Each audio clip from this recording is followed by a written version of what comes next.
जय हिंद दोस्तों, स्वागत है आप सभी का आपके अपने परिवार द लॉजिकल साइंस में।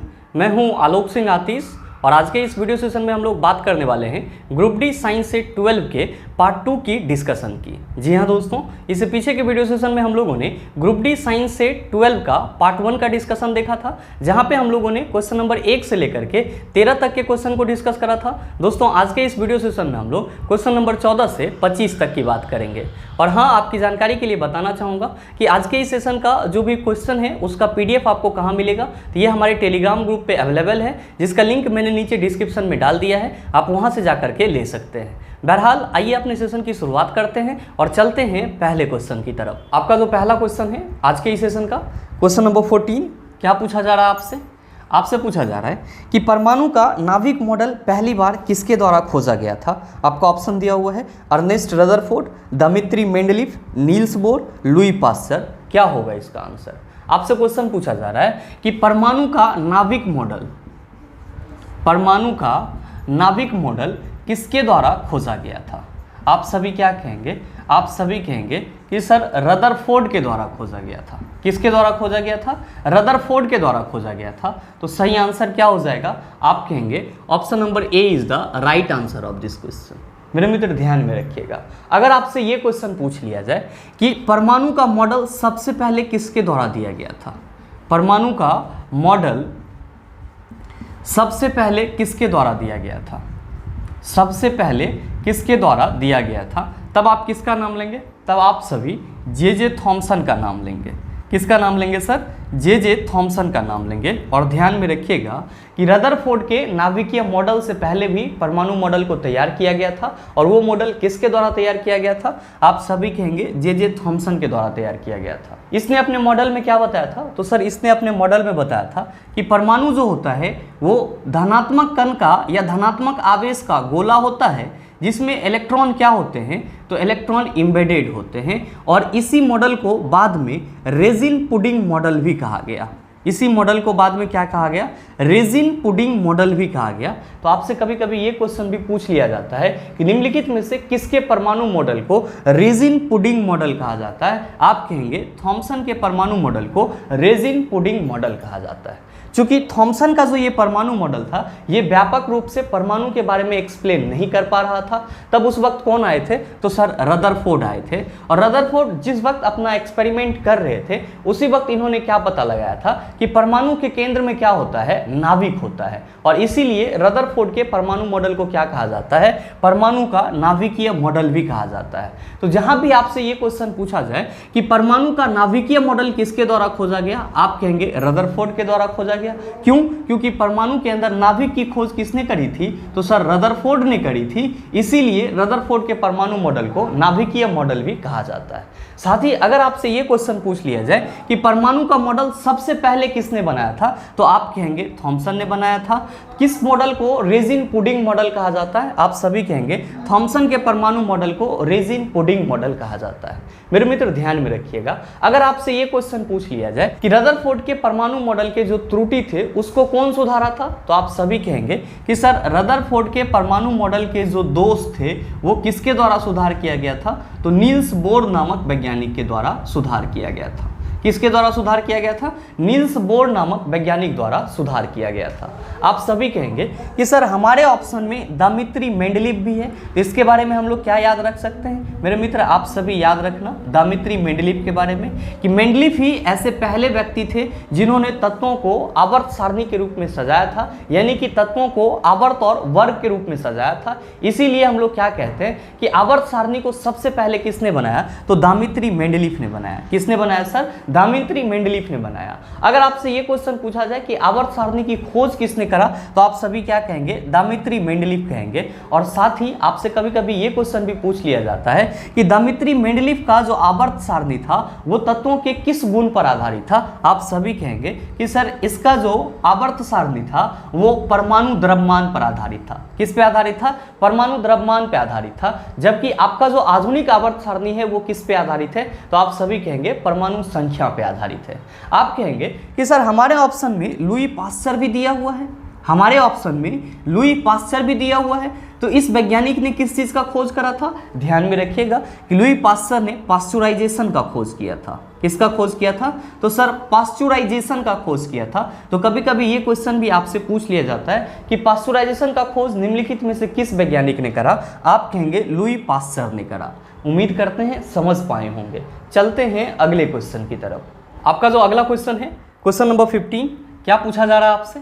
आपसे पूछा जा रहा है कि 4 तत्वों के परमाणु क्रमांक निम्नानुसार हैं। आपका 4 तत्व है फ्लोरीन, फास्फोरस, क्लोरीन, आर्गन, और आपसे पूछा जा रहा है कि निम्नलिखित में से कौन से 2 तत्व रासायनिक रूप से समान होंगे। आपका ऑप्शन दिया हुआ है फ्लोरीन एंड क्लोरीन, दूसरा ऑप्शन है फ्लोरीन एंड फास्फोरस, तीसरा ऑप्शन है क्लोरीन एंड फास्फोरस, और चौथा ऑप्शन है फ्लोरीन एंड आर्गन। क्या होगा इसका आंसर? आपसे क्वेश्चन पूछा जा रहा है कि 4 तत्व हैं, आपका जो 4 तत्व है उसमें कौन कौन सा है? तो पहला है आपका फ्लोरीन, जिसका परमाणु संख्या कितना होता है? 9 होता है। दूसरा है आपका फास्फोरस, जिसका परमाणु संख्या कितना होता है? 15 होता है। और तीसरा है आपका क्लोरीन, जिसका परमाणु संख्या कितना दिया गया है? 17। और आपका चौथा है आर्गन, जिसका परमाणु संख्या कितना दिया गया है? 18 दिया गया है। और आपसे क्वेश्चन क्या पूछा जा रहा है? आपसे क्वेश्चन पूछा जा रहा है कि इन चारों तत्व में से किस 2 तत्व का रासायनिक गुण समान होगा। मेरे मित्र आप सभी क्या कहेंगे? आप सभी कहेंगे कि सर इन चारों तत्व में से जो 2 तत्व आवर्त सारणी के किसी एक ही वर्ग में पाया जाएगा उसका रासायनिक गुण क्या होगा? समान होगा। क्यों? क्योंकि आप सबों ने पढ़ा है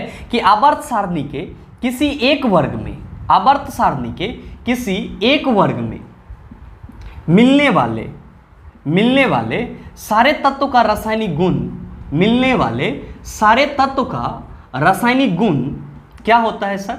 तो सर रासायनिक गुण समान होता है। क्या होता है? समान होता है। मित्र जब आप इन चारों तत्व का ऑब्जर्वेशन करेंगे तो आप सभी क्या कहेंगे? आप सभी कहेंगे कि सर ये जो हमारा फ्लोरीन है और ये जो हमारा क्लोरीन है और साथ ही साथ जो ब्रोमीन है और जो आयोडीन है, ये सब के सब क्या कहलाते हैं? तो गुरुजी ये सब के सब जो हैं हैलोजन कहलाते हैं। क्या कहलाते हैं? हैलोजन कहलाते हैं, या इसी को हम लोग हैलो तत्व बोलते हैं। और इसकी प्रकृति कैसी होती है? तो सर इसकी प्रकृति इलेक्ट्रोनिगेटिव होती है, यानी कि ये विद्युत रूप से क्या होते हैं? तो सर विद्युत रूप से नकारात्मक होते हैं या फिर ऋणात्मक होते हैं। और जितने भी हैलोजन ग्रुप के तत्व होते हैं वे सब के सब आवर्त सारणी के किस वर्ग में पाए जाते हैं? आप कहते हैं सर ये हैलोजन तत्व जो है वो आवर्त सारणी के वर्ग 17 में पाए जाते हैं। किस में पाए जाते हैं? वर्ग 17 में पाए जाते हैं। ध्यान में रखिएगा, यहां पे आप क्या कह रहे हैं कि किसी एक वर्ग में मिलने वाले सारे तत्व का रासायनिक गुण क्या होता है? समान होता है। आप कह रहे हैं कि फ्लोरीन, क्लोरीन, ब्रोमीन और आयोडीन ये सब के सब वर्ग 17 में पाए जाते हैं, तो इन सब का रासायनिक गुण क्या होगा? आप कहेंगे सर समान होगा।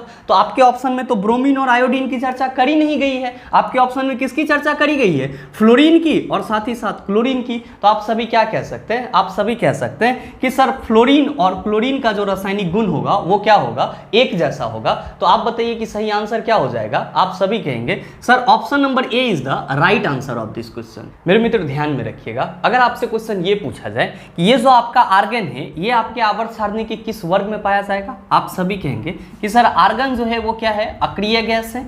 और जितने भी अक्रिय गैस होते हैं वे सब के सब वर्ग 18 में पाए जाते हैं। किस में पाए जाते हैं? वर्ग 18 में पाए जाते हैं। और ध्यान में रखिएगा कि आवर्त सारणी के वर्ग 18 को ही क्या बोला जाता है? शून्य वर्ग भी बोला जाता है। क्यों बोला जाता है सर?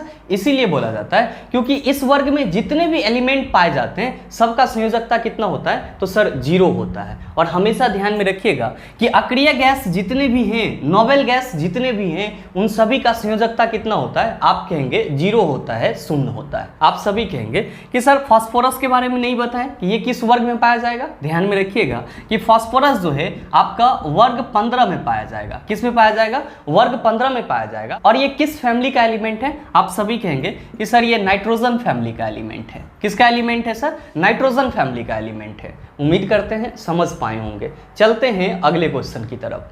आपका जो अगला क्वेश्चन है क्वेश्चन नंबर 16, बड़ा ही आसान सा सवाल। क्वेश्चन पूछा जा रहा है कि मैग्नीशियम रिबन एक चमकदार डैश लॉ के साथ जलता है। आपका ऑप्शन दिया हुआ है सफ़ेद, हरी, लाल, नीली। क्या होगा इसका आंसर? मेरे मित्र आप सबों ने कई दफ़ा याद किया होगा कि गुरुजी जब मैग्नीशियम रिबन वायु के उपस्थिति में, मैग्नीशियम रिबन जब वायु के उपस्थिति में जलता है तब ये सफ़ेद और चमकदार लौ को प्रदर्शित करता है। कौन सा लौ प्रदर्शित करता है? आप सभी कहते हैं कि सफ़ेद और चमकदार लौ प्रदर्शित होता है।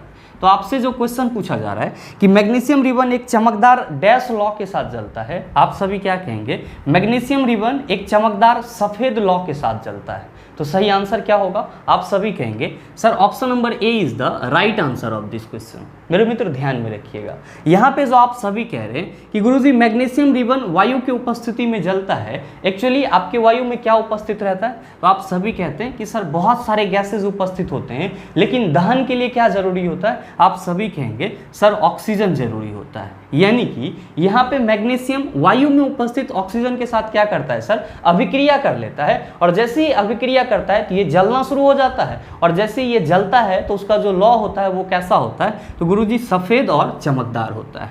ध्यान में रखिएगा कि जब मैग्नीशियम ऑक्सीजन के साथ रिएक्ट करता है, जब मैग्नीशियम ऑक्सीजन के साथ रिएक्ट करता है तो क्या बना लेता है? तो सर ये MgO बना लेता है। क्या बना लेता है? MgO बना लेता है, और इसको हम लोग क्या कहते हैं? तो सर इसको हम लोग मैग्नीशियम ऑक्साइड कहते हैं। क्या कहते हैं सर? मैग्नीशियम ऑक्साइड कहते हैं। तो अगर आपसे कोई ये पूछे कि मैग्नीशियम और ऑक्सीजन में अभिक्रिया के बाद क्या बनेगा, आप सभी कहेंगे मैग्नीशियम ऑक्साइड बनेगा। साथ ही इस अभिक्रिया में जो लौ प्रदर्शित होगा उसका कलर कैसा होगा? आप कहेंगे सफ़ेद और चमकदार होगा।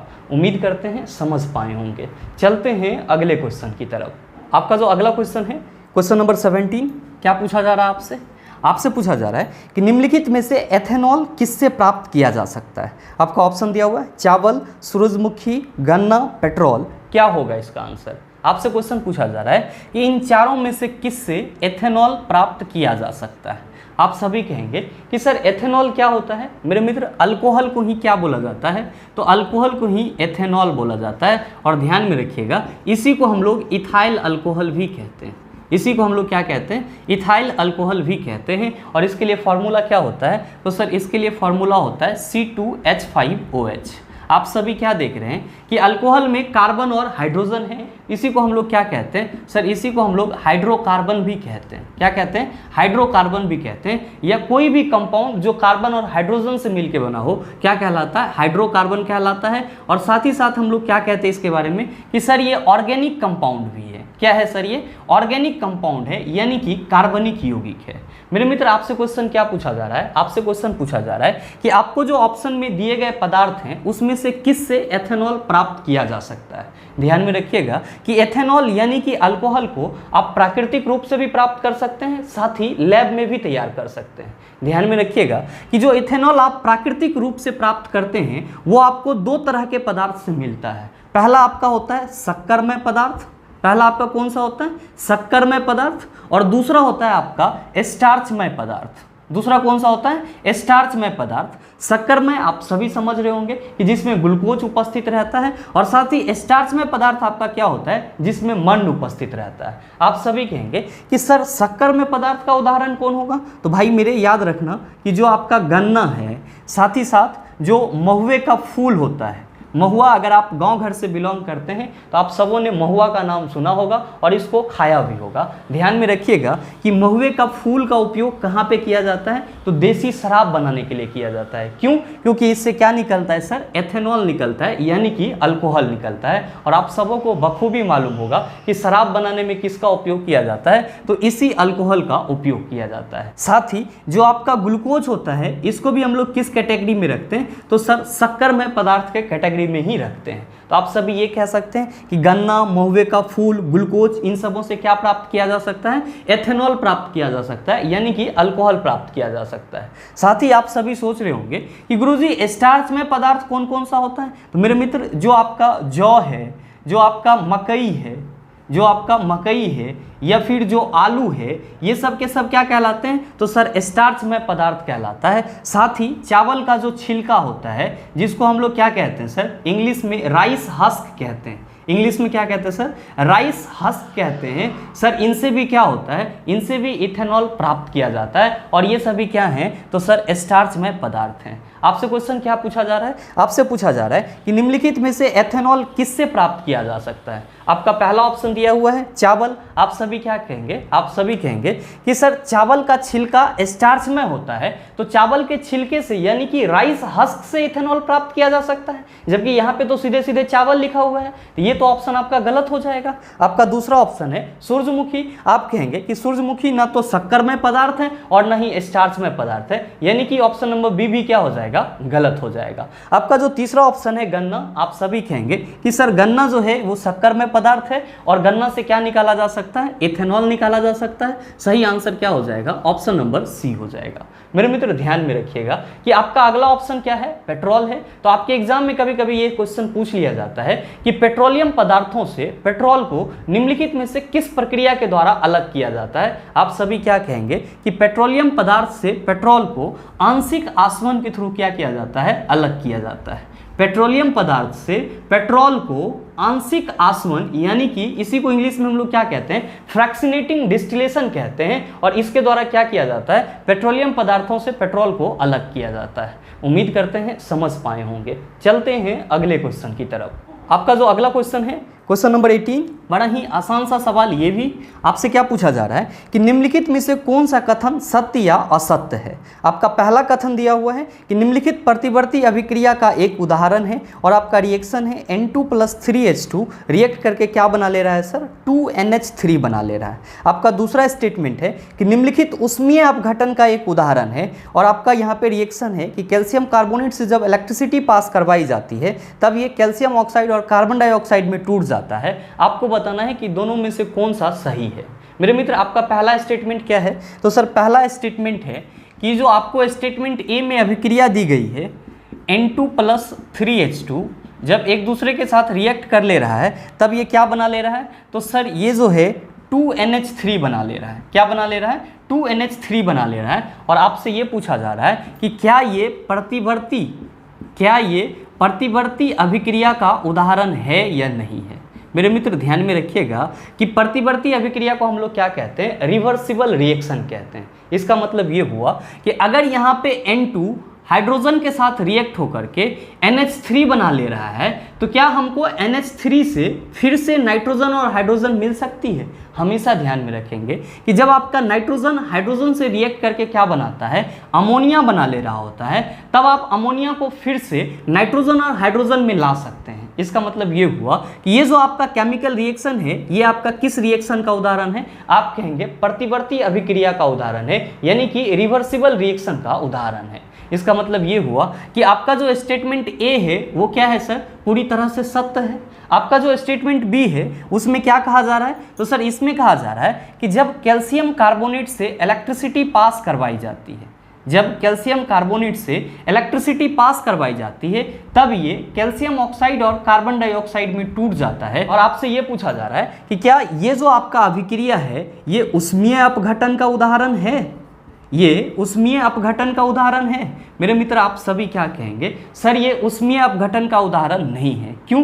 क्योंकि यहाँ पे एक चीज गलत दिया हुआ है। क्या गलत दिया हुआ है? तो यहाँ पे सर इलेक्ट्रिसिटी लिखा हुआ है, जबकि कैल्शियम कार्बोनेट का जब भी विघटन होता है तो किसके उपस्थिति में होता है? तो गुरुजी हीट के उपस्थिति में होता है। यानी कि यही रिएक्शन हमारा अगर ऐसे लिखा हुआ रहता कि कैल्शियम कार्बोनेट को जब गर्म किया जाता है, यानी कि जब इसको हीट दिया जाता है तब कैल्शियम कार्बोनेट किस में टूट जाता है? तो कैल्शियम ऑक्साइड और कार्बन डाइऑक्साइड में टूट जाता है। तो आपका जो ये रिएक्शन है ये पूरी तरह से सही है, लेकिन आपके क्वेश्चन में जो रिएक्शन दिया हुआ है उसमें क्या दिया हुआ है सर? इलेक्ट्रिसिटी दिया हुआ है, जो कि क्या है सर? गलत है। आप सभी क्या कहेंगे? आप सभी कहेंगे कि सर कथन ए सत्य है, जबकि कथन बी जो है वो क्या है? गलत है। तो आप बताइए कि सही ऑप्शन क्या हो जाएगा? आप सभी कहेंगे sir option number B is the right answer of this question.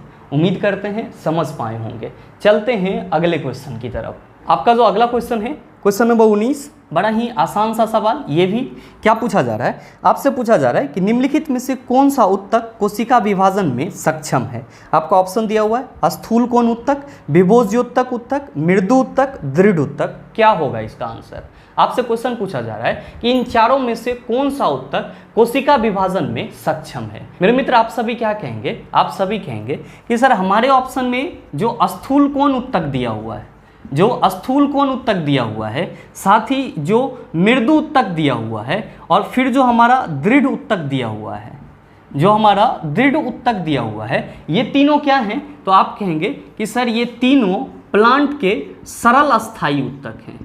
पौधे के क्या हैं सर? सरल अस्थाई उत्तक हैं, यानी कि सिंपल परमानेंट टिश्यू हैं। ध्यान में रखिएगा कि स्थूल कोण उत्तक को हम लोग इंग्लिश में क्या कहते हैं? तो गुरुजी इसी को हम लोग इंग्लिश में कॉलेनकाइमा कहते हैं। और मृदु उत्तक को हम लोग इंग्लिश में क्या कहते हैं? पेरेनकाइमा कहते हैं। और साथ ही जो आपका दृढ़ उत्तक है, इसको हम लोग इंग्लिश में क्या कहते हैं? तो इसको हम लोग इंग्लिश में एस्केलेनकाइमा कहते हैं। क्या कहते हैं? एस्केलेनकाइमा कहते हैं। और ये सब के सब क्या हैं? तो सर पौधे के सरल उत्तक है, सिंपल परमानेंट टिश्यू हैं। जबकि आपका जो ऑप्शन बी दिया हुआ है विभोज्योत्तक उत्तक, जो आपका विभोज्योत्तक उत्तक दिया हुआ है, गुरुजी इसको हम लोग इंग्लिश में मेरिस्मेटिक टिश्यू कहते हैं। क्या कहते हैं? मेरिस्मेटिक टिश्यू कहते हैं। और मेरिस्मेटिक टिश्यू आपका वो टिश्यू होता है जिसमें कोशिका विभाजन करने की क्या होती है? क्षमता होती है। और जब मेरिस्मेटिक टिश्यू में कोशिका विभाजन करने की क्षमता नष्ट हो जाती है, तो यही आपका विभोज्योत्तक उत्तक मेरिस्मेटिक टिश्यू किसमें बदल जाता है? आप सभी कहते हैं कि सर यही हमारा अस्थाई उत्तक में बदल जाता है। किसमें बदल जाता है? अस्थाई उत्तक में बदल जाता है। और अस्थाई उत्तक कितने प्रकार के होते हैं? दो प्रकार के होते हैं। एक होता है सिंपल परमानेंट टिश्यू और एक होता है कॉम्प्लेक्स परमानेंट टिश्यू। तो सिंपल परमानेंट टिश्यू यानी कि सरल अस्थाई उत्तक में कॉलेनकाइमा, पेरेनकाइमा और एस्केलेनकाइमा आ जाता है, जबकि कॉम्प्लेक्स परमानेंट टिश्यू में जाइलम और फ्लोएम आ जाता है। हालांकि आपसे क्वेश्चन क्या पूछा जा रहा है? आपसे पूछा जा रहा है कि निम्नलिखित में से कौन सा उत्तक कोशिका विभाजन में सक्षम है? आप सभी कहेंगे कि सर जब ये तीनों सरल अस्थाई उत्तक है तो जाहिर सी बात है कि ये कोशिका विभाजन में सक्षम नहीं होंगे। और आप कह रहे हैं कि विभोज्योत्तक उत्तक में क्या होता है? कोशिका विभाजन करने की क्षमता होता है। इसीलिए हमारे इस क्वेश्चन का सही आंसर क्या होगा? आप सभी कहेंगे sir option number B is the right answer of this question. उम्मीद करते हैं समझ पाए होंगे। चलते हैं अगले क्वेश्चन की तरफ। आपका जो अगला क्वेश्चन है, क्वेश्चन नंबर 20, क्या पूछा जा रहा है आपसे? आपसे पूछा जा रहा है कि पुनर्जनन का अर्थ डैश है। आपका ऑप्शन दिया हुआ है खोए हिस्से का प्रतिस्थापन, दूसरा ऑप्शन है छोटे खंड से जीव के पूरे शरीर का निर्माण, और तीसरा ऑप्शन है कलियों का निर्माण, और चौथा ऑप्शन है उपरोक्त सभी विकल्प। क्या होगा इसका आंसर? आपसे क्वेश्चन पूछा जा रहा है कि पुनर्जनन का क्या अर्थ होता है। क्या क्वेश्चन पूछा जा रहा है कि पुनर्जनन का क्या अर्थ होता है? मेरे मित्र ध्यान में रखिएगा, इसी को अंग्रेजी में हम लोग क्या कहते हैं? इसी को हम लोग अंग्रेजी में रीजेनरेशन कहते हैं। क्या कहते हैं? रीजेनरेशन कहते हैं। अच्छा, गुलाब के पौधे के बारे में आपका क्या ख्याल है? आप सभी कहते हैं कि सर गुलाब के एक छोटा सा टहनी को अगर हम कहीं पे लगा देते हैं तो फिर से हमको एक नया गुलाब का पौधा प्राप्त हो जाता है। ध्यान में रखिएगा कि यहाँ पे जो आप गुलाब का छोटा सा टहनी लगा रहे हैं, ये क्या है सर? उस गुलाब के पेड़ का एक छोटा सा खंड है, हिस्सा है, जिससे आपको फिर से क्या मिल जा रहा है सर? नया गुलाब का पौधा मिल जा रहा है। तो किसी भी प्लांट के एक छोटे से खंड से, एक छोटे से हिस्सा से फिर से नया पौधा प्राप्त कर लेना, नया प्लांट प्राप्त कर लेना, क्या कहलाता है? रीजेनरेशन कहलाता है, पुनर्जनन कहलाता है। और ये जो आपका रीजेनरेशन की प्रक्रिया है, ये आपके कौन से जनन का हिस्सा है? आप सभी कहेंगे कि सर ये अलैंगिक जनन का हिस्सा है। कौन से जनन का हिस्सा है? अलैंगिक जनन का हिस्सा है। तो मेरे मित्र आपसे जो क्वेश्चन पूछा जा रहा है कि पुनर्जनन का अर्थ डैश है, आप सभी कहेंगे छोटे खंड से जीव के पूरे शरीर का निर्माण क्या कहलाता है? रीजेनरेशन कहलाता है, पुनर्जनन कहलाता है। इसीलिए हमारे इस क्वेश्चन का सही आंसर क्या हो जाएगा? ऑप्शन नंबर बी हो जाएगा। ध्यान में रखिएगा मोटे तौर पे कि जो रिप्रोडक्शन की प्रक्रिया होती है वो दो तरीके का होता है। पहला होता है आपका अलैंगिक जनन, और दूसरा आपका कौन सा होता है? तो दूसरा होता है आपका लैंगिक जनन। दूसरा आपका कौन सा होता है? लैंगिक जनन। ध्यान में रखिएगा, और लैंगिक जनन को हम लोग क्या कहते हैं? इंग्लिश में सर इसको हम लोग असेक्सुअल रिप्रोडक्शन कहते हैं। क्या कहते हैं? असेक्सुअल रिप्रोडक्शन कहते हैं। और आपका जो लैंगिक जनन होता है इसको हम लोग इंग्लिश में क्या कहते हैं? सेक्सुअल रिप्रोडक्शन कहते हैं। क्या कहते हैं सर? सेक्सुअल रिप्रोडक्शन कहते हैं। साथ ही ध्यान में रखिएगा कि अलैंगिक जनन और लैंगिक जनन में जो सबसे बड़ा अंतर होता है वो क्या होता है? तो गुरुजी अलैंगिक जनन में सिंगल पेरेंट की जरूरत होती है। अलैंगिक जनन में सिंगल पेरेंट की जरूरत होती है, जबकि लैंगिक जनन में डबल पेरेंट की जरूरत होती है। लैंगिक जनन में डबल पेरेंट की जरूरत होती है, और वो भी सर अपोजिट सेक्स वाले, यानी कि मेल और फीमेल की जरूरत होती है। किसकी जरूरत होती है? मेल और फीमेल की जरूरत होती है। उम्मीद करते हैं समझ पाए होंगे। चलते हैं अगले क्वेश्चन की तरफ। आपका जो अगला क्वेश्चन है, क्वेश्चन नंबर 21, क्या पूछा जा रहा है आपसे? आपसे पूछा जा रहा है कि दांतों में सड़न शुरू हो जाती है जब मुंह का पीएच डैश से कम होता है। आपका ऑप्शन दिया हुआ 5.7, दूसरा ऑप्शन है 5.5, तीसरा ऑप्शन है 5.6 और चौथा ऑप्शन है 5.4। क्या होगा इसका आंसर? आपसे क्वेश्चन पूछा जा रहा है कि दांतों में सड़न शुरू हो जाती है जब मुंह का पीएच डैश से कम हो जाता है। हमेशा ध्यान में रखिएगा कि आपके दांतों में सड़न तभी शुरू हो जाता है जब आपके मुंह का पीएच 5.5 से क्या हो जाता है? कम हो जाता है। तो आपके इस क्वेश्चन का सही आंसर क्या हो जाएगा? आप सभी कहेंगे sir option number B is the right answer of this question. अब बहुत सारे मित्र सोच रहे होंगे कि सर दांतों में सड़न होता ही क्यों है? मेरे मित्र, जब हम लोग खाना वगैरह खाते हैं तो जब उसको चबाते हैं तो जो कुछ भोज्य पदार्थ होता है वो हमारे दांतों में फंस जाता है, और खाना खाने के बाद जब हम लोग अच्छे से कुल्ला नहीं कर पाते हैं, अच्छे से रिंस नहीं कर पाते हैं, तो वो जो आपका दांत में फंसा हुआ भोज्य पदार्थ होता है आपके मुंह के सैलिवा के साथ क्या करता है सर? रिएक्ट कर लेता है और उसमें क्या करता है? बैक्टीरिया का फॉर्मेशन कर देता है, और वही बैक्टीरिया क्या करता है? आपके दांत के लेयर पे धीरे धीरे एसिड का निर्माण करना शुरू कर देता है। जैसे ही उस एसिड का पीएच वैल्यू 5.5 से कम हो जाता है, दांतों में सड़न होना शुरू हो जाता है। ध्यान में रखिएगा, कभी कभी क्या होता है कि इसी एसिड के चलते आपके दांत के ऊपरी सतह में होल हो जाता है, और जो दांत के ऊपरी सतह में होल हो जाता है इसको हम लोग क्या बोलते हैं? दंत क्षरण बोलते हैं। और दंत क्षरण में क्या होता है? तो सर दांतों में एक छिद्र बन जाता है, या फिर इसी को हम लोग डेंटल कैविटी भी कहते हैं।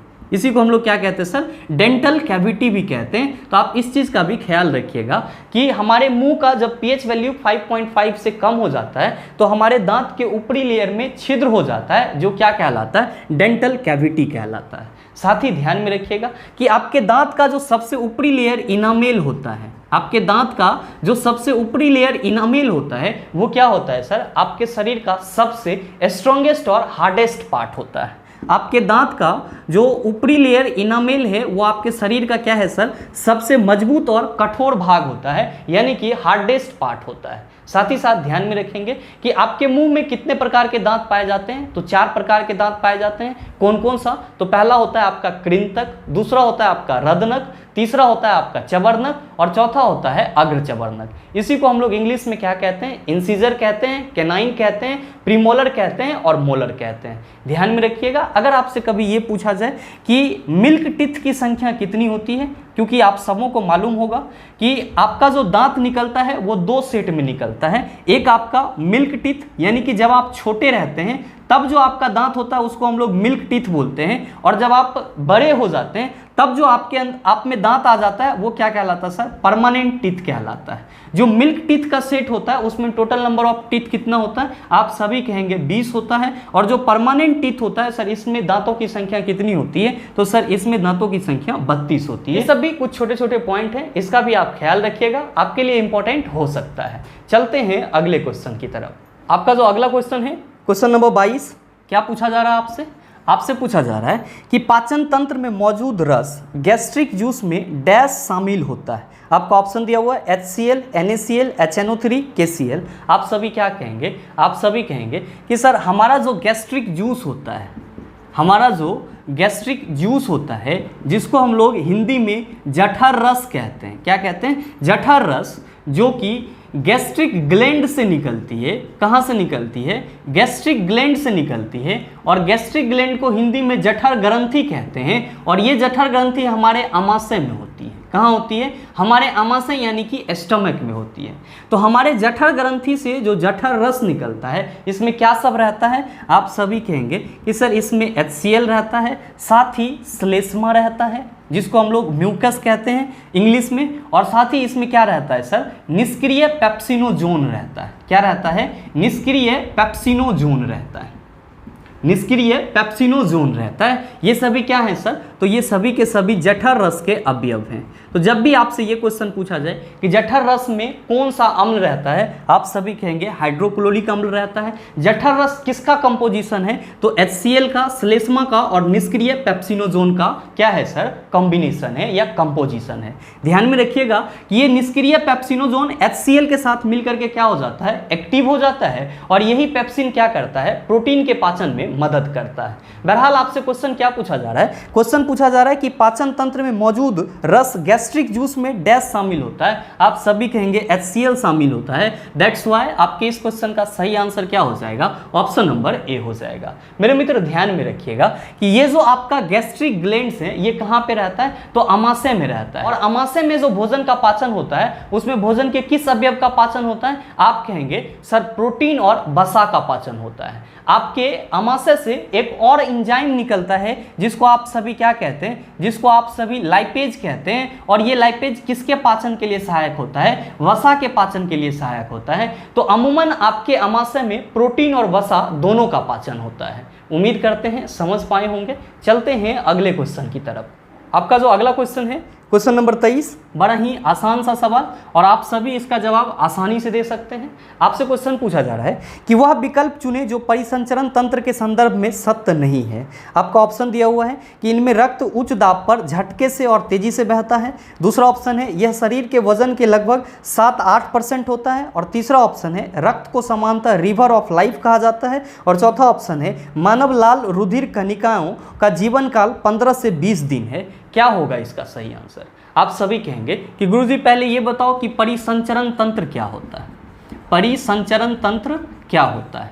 ध्यान में रखिएगा कि परिसंचरण तंत्र को इंग्लिश में सर्कुलेटरी सिस्टम कहा जाता है। क्या कहा जाता है? सर्कुलेटरी सिस्टम कहा जाता है। मेरे मित्र ध्यान में रखिएगा कि परिसंचरण तंत्र को ही हम लोग एक और नाम से जानते हैं। क्या बोलते हैं सर इसको? परिवहन तंत्र बोलते हैं। और इसी को हम लोग इंग्लिश में ट्रांसपोर्टेशन सिस्टम भी कहते हैं। आप कहेंगे सर ये कौन सा सिस्टम होता है? तो आपके बॉडी के हर एक भाग में जो ऊर्जा या भोज्य पदार्थ पहुंचता है वो किसके थ्रू पहुंचता है? तो सर परिवहन तंत्र के थ्रू पहुंचता है, यानी कि परिसंचरण तंत्र के थ्रू पहुंचता है। या आप सीधे तौर पे कह सकते हैं कि हमारे शरीर में ऊर्जा को हर एक भाग में पहुंचाने का काम किसका होता है? परिसंचरण तंत्र का होता है। मेरे मित्र आपके शरीर में जो ऊर्जा एक जगह से दूसरे जगह जाता है वो किसके थ्रू जाता है? तो आप सभी कहते हैं सर रक्त के थ्रू जाता है, यानी कि ब्लड के थ्रू जाता है। इसका मतलब ये हुआ कि ये जो आपका परिवहन तंत्र है इसमें कौन दौड़ रहा होता है? तो आप सभी कहेंगे सर रक्त दौड़ रहा होता है। और नो डाउट रक्त क्या है आप सबों को मालूम है।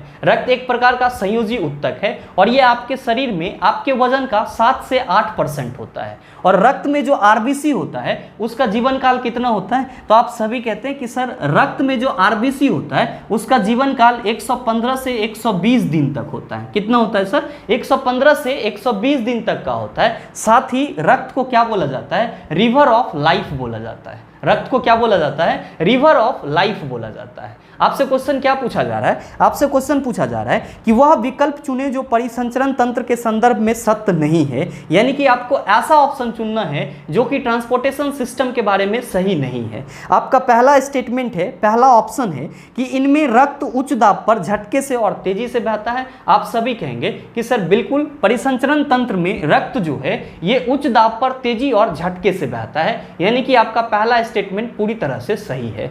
दूसरा आपका स्टेटमेंट है यह शरीर के वजन का लगभग 7 से 8% होता है। अभी जस्ट मैंने आपको बताया कि आपके शरीर में जो रक्त की मात्रा है वो आपके शरीर के वजन का कितना होता है? 7 से 8% होता है। अमूमन हम लोग 7% याद करते हैं, लेकिन कहीं कहीं पे आपको रेंज में दिख जाता है 7 से 8% के रूप में, यानी कि आपका दूसरा ऑप्शन भी सही है। आपका तीसरा ऑप्शन है कि रक्त को समानतः रिवर ऑफ लाइफ कहा जाता है। आप कहेंगे बिल्कुल सर, अभी जस्ट आपने भी बताया है कि रक्त को क्या बोला जाता है? रिवर ऑफ लाइफ बोला जाता है। और आपका जो चौथा ऑप्शन है कि मानव लाल रुधिर कणिकाओं का जीवन काल 15 से 20 दिन है। आप सभी कहेंगे सर यही तो गलत स्टेटमेंट है। क्यों? क्योंकि आरबीसी का जो जीवन काल होता है वो 115 से 120 दिन का होता है। तो सही आंसर क्या होगा? आप कहेंगे sir option number D is the right answer of this question. उम्मीद करते हैं समझ पाए होंगे। चलते हैं अगले क्वेश्चन की तरफ। आपका जो अगला क्वेश्चन है क्वेश्चन नंबर 24, बड़ा ही आसान सा सवाल। आपसे पूछा जा रहा है कि डैश मांसपेशियों को कंकाल मांसपेशियां भी कहा जाता है। आपका ऑप्शन दिया हुआ है अनैच्छिक, दूसरा ऑप्शन है रेखित, तीसरा ऑप्शन है हृदयक और चौथा ऑप्शन है ऐच्छिक। मेरे मित्र आप सभी क्या कहते हैं, आप सभी कहते हैं कि सर हमारे शरीर में जो मसल्स हैं, मांसपेशी हैं, वो कितने प्रकार के हैं, 3 प्रकार के। एक तो वो मांसपेशी हैं जिसको हम लोग अपने इच्छा अनुसार क्या करते हैं, घुमा फिरा सकते हैं, यानी कि उसमें इच्छा अनुसार परिवर्तन ला सकते हैं, और उसको हम लोग क्या कहते हैं, ऐच्छिक मांसपेशी कहते हैं। और ऐच्छिक मांसपेशी जो होता है ये किससे जुड़ा हुआ रहता है, तो सर हमारे बॉडी के स्केलेटन सिस्टम से जुड़ा हुआ रहता है, कंकाल सिस्टम से जुड़ा हुआ रहता है, और इसीलिए ऐच्छिक पेशी को क्या बोला जाता है, कंकाली मांसपेशी भी बोला जाता है। ऐच्छिक पेशी को क्या बोला जाता है, तो सर कंकाली मांसपेशी भी बोला जाता है। साथ ही आपके बॉडी में जो अनैच्छिक मांसपेशी होता है, जो आपके बॉडी में अनैच्छिक मांसपेशी होता है, इसमें आप अपने इच्छा अनुसार परिवर्तन नहीं ला सकते हैं। और जो आपका तीसरा मांसपेशी होता है वो क्या होता है सर, हृदय पेशी होता है, जिससे आपका क्या बना हुआ है सर, हार्ट बना हुआ है। आपसे क्वेश्चन क्या पूछा जा रहा है, आपसे क्वेश्चन पूछा जा रहा है कि डैश मांसपेशियों को कंकाल मांसपेशी भी कहा जाता है। आप सभी कह रहे हैं कि सर ऐच्छिक मांसपेशी हमारे बॉडी के कंकाली सिस्टम से जुड़ा हुआ रहता है, इसीलिए हम लोग इसको क्या कहते हैं, कंकाली मांसपेशियां भी कहते हैं। तो आप बताओ सही आंसर क्या हो जाएगा, आप सभी कहेंगे sir option number D is the right answer of this question. उम्मीद करते हैं समझ पाए होंगे। चलते हैं अगले क्वेश्चन की तरफ। आपका जो अगला क्वेश्चन है, क्वेश्चन नंबर 25, क्या पूछा जा रहा है आपसे, आपसे पूछा जा रहा है कि शैवाल सबसे प्राचीनतम पौधे हैं और विशेष रूप से डैश में पाए जाते हैं। बताइए नहीं बनेगा क्वेश्चन, आसानी से बन जाएगा। आप सभी कहेंगे कि सर जिस शैवाल की बात की जा रही है इसी को हम लोग इंग्लिश में क्या कहते हैं, अलगी कहते हैं, और जहाँ भी पानी रहता है वहाँ पे क्या मिलता है देखने को, तो सर शैवाल मिलता है देखने को। तो आपसे जो क्वेश्चन पूछा जा रहा है कि शैवाल सबसे प्राचीनतम पौधे और विशेष रूप से डैश में पाए जाते हैं, आपका ऑप्शन दिया हुआ है कीचड़, वायु, पानी, रेत। क्या होगा इसका आंसर, आप सभी कहेंगे सर पानी में मिलता है, तो सही ऑप्शन क्या हो जाएगा, ऑप्शन नंबर सी हो जाएगा। मेरे मित्र उम्मीद करते हैं कि यहाँ तक के जितने भी क्वेश्चन थे उसको आप आसानी से समझ पाए होंगे। अब इस टाइप का प्रश्न अगर आपको दोबारा दे दिया जाए तो आप उसका सॉल्यूशन भी आसानी से कर सकते हैं। साथ ही उम्मीद ये भी करते हैं कि ये वीडियो आपको अच्छा लगा होगा। अगर आपको वीडियो अच्छा लगा तो वीडियो को लाइक कीजिएगा, ज़्यादा से ज़्यादा शेयर कीजिएगा, और हाँ अगर चैनल पर नए हैं तो सब्सक्राइब करके बेल आइकन दबा लीजिएगा, ताकि इस तरह के एग्जाम रेलेवेंट वीडियो का नोटिफिकेशन सबसे पहले आपके पास पहुँचे और आप उसका भरपूर फायदा उठा पाओ। मिलते हैं फिर अगले सेशन में, तब तक के लिए best of luck. Thank you, have a nice day.